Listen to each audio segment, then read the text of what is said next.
Bana bevue mrembe. Mrembe hande. Mrembe swa. Mrembe mia. Mrembe tibim. Vijana ria. Vijana ra. Wazee tialala. Warembo ha.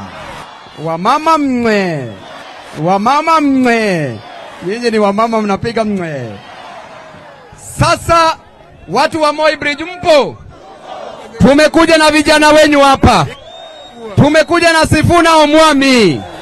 Wangapi wako na Sifuna nione kwa mikono? Huyu kijana wenyu tuko na yeye.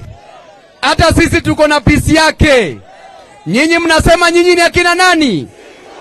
Na wale ni akina nani? Hapo ni akina nani? Bado sijasikia bwana mchezo, mnachezo sana. Hiyo ndio sauti itatoa Ruto kwa State House. Nyinyi ni akina nani? Pale ni akina nani? Nyinyi hapo ni akina nani? Hata sisi ni Sifuna. Sasa tunasema hivi.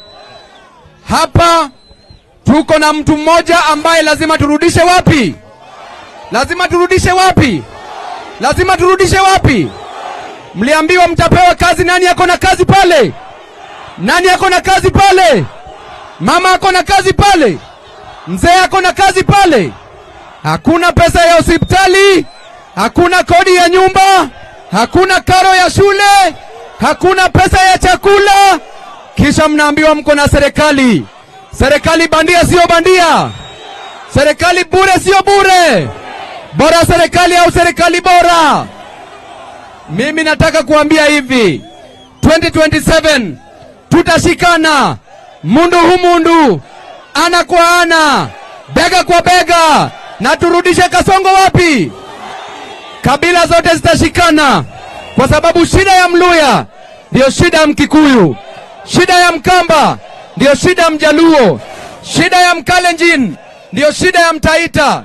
Shida zetu ni moja, na shida yetu ni gharama ya maisha iliyo wapi? Shida yetu ni corruption. Shida yetu ni gharama ya maisha. Shida yetu ni hizi mahindi zetu zenye haziwezi iva kwenye shambani. Na tunasema ya kwamba 2027 kura itapigwa. Piga kura, kisha tuende State House. Hatutangoja kura isabiwe, tutangoja isabiwe tukiwa State House. Vijana ria, vijana ra, vijana tibim, vijana tialala. Tena nataka nitambue komando wenyu moja. Semeni komando.